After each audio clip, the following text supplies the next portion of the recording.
911, what's your emergency? I said as I answered the phone. There's a bat in my house. A loud scream came over the speaker. Send someone to come and get it. All right, ma'am, I will send animal control over as soon as possible. The caller thanked me and said she will be outside waiting. I pressed the button to dispatch the nearest unit. I sat in my cubicle, doodling with my ballpoint pen on a piece of blank white paper. Being a dispatcher isn't always easy, especially in the middle of nowhere, Montana, with a population of 500. We get random calls about bobcats, bison, and bears coming in their front yards, teenagers prank calling because they're bored, and of course the regular hunting emergencies. But all of this is few and far between. Sometimes we go hours without getting a call, which made it hard when you work the night shift alone. Kara, I heard my straight-laced boss say as he came down the hallway. I'm here, I yelled back, still doodling on the white paper. I could hear his staggered footsteps coming my direction. Oh hey, he said, popping his head around the corner. I'm leaving. Do you need anything before I go? I think I'm good. I held up my now cold coffee. Okay, I'll turn off the rest of the lights then. Have a great night. I heard the sound of the lights turning off down the hallway. It's those fluorescent lights that make a buzzing sound whenever you're underneath them. I hated when they get turned off. Everything gets so silent. Being in this building at night all by yourself, the imagination can get the best of you. I sat at my desk and looked at the 7 computer screens. On one screen, I could see exactly where the emergency responders were located at any given moment. I started memorizing the street names in our designated area. At this time, nothing was going on. It had been a very quiet night. I took a sip of cold coffee and started jotting down my grocery list for the next day. At this point, the coffee was only doing so much to keep me awake at 1 a.m. What do I need? I asked out loud. I wrote down that I needed chicken, vegetables, toilet paper, wine. Multiple bottles of wine. I finished making my list, folded it into my jeans pocket. A beeping sound started coming through my headphones, meaning someone was calling in. I looked up as a name and number flashed on the screen in front of me. 911, what's your emergency?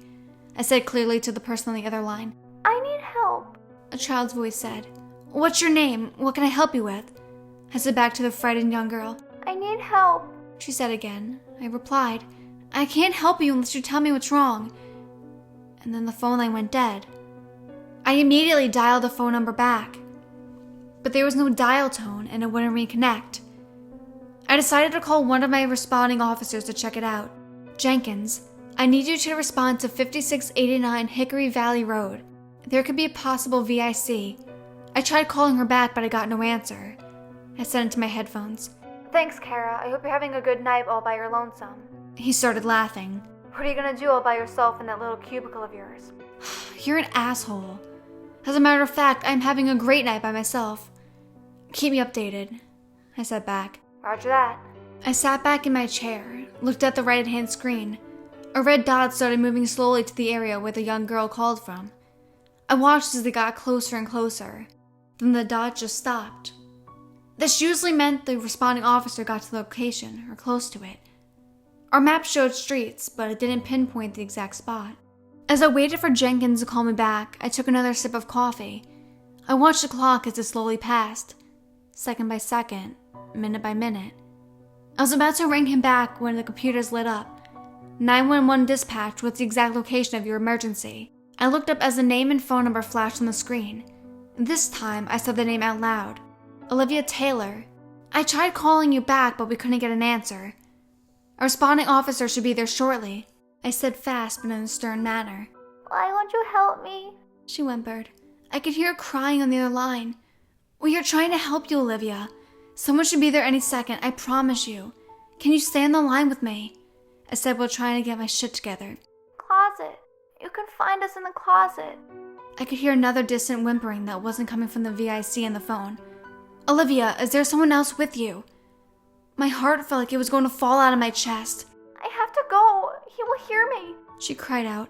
Who will hear you, Olivia? And the phone went dead again. I looked on the map and noticed Jenkins' spot had not moved. Growing concerned, I called him back. The phone rang and rang, but he finally answered.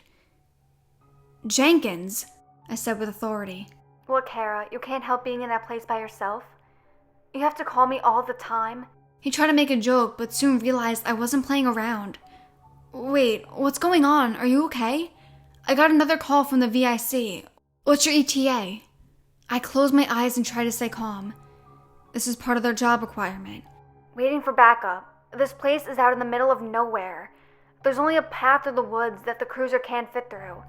We have to go on foot. Should only be another couple of minutes. I took a look at the screen. I could see 2 dots moving closer to Jenkins. Call me once you get to the property. She's hiding in the closet. I believe there's someone else with her. I informed him. Thanks for the update. I'll call you once I reach the site. And he hung up. I had to take a moment to decompress. I walked down the long hallway to the bathroom. As I turned on the light, it flickered to the sound of my heartbeat. The familiar buzzing sound calmed me as I splashed cold water on my face. I could tell my color had changed as I looked in the mirror. The normal tan hue was now pale white, and my pupils were dilated. It's going to be okay. It's going to be okay. I reassured my reflection. As I walked out of the restroom, I could hear the beeping sound coming from my headphones again. I ran to my cubicle thinking it was Jenkins giving me an update. But as I saw the name on the screen, my stomach immediately dropped. Olivia, I know this is you. Are you okay? I looked at the screen with the map. The officers are on their way. They should be there in less than a minute. There was no response. Are you there? Can you hear me, Olivia? A whimper came over the other line. It's too late, she finally said. He's in the room. He heard me. Who is in the room with you? Please tell me so I can let the officers know. I took a deep breath, determined to stay calm. He has a gun. I heard a door open as a loud scream came over the line. I could hear 2 loud rounds of popping. And silence. Shit, shit, shit. I screamed out loud. I knew what this meant. Tears started rolling down my face. The screen started lighting up again. This time, the name said Carlos Jenkins. I took a deep breath as I answered it. The VIC just called again. Could have a DOA, Jenkins. You took too much fucking time. I yelled into the phone. How has anyone been calling you, Kara? He said, confused. Don't play this game with me right now. Have you reached the destination or not? I looked at the screen in front of me. We reached the cabin about a mile off the main road. I hate to tell you this, but everyone is gone. He was silent on his end. Shit.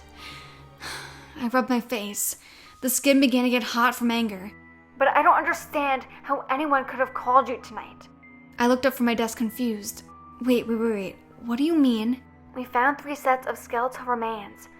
One was a male adult, presuming to be the father, and 2 young girls.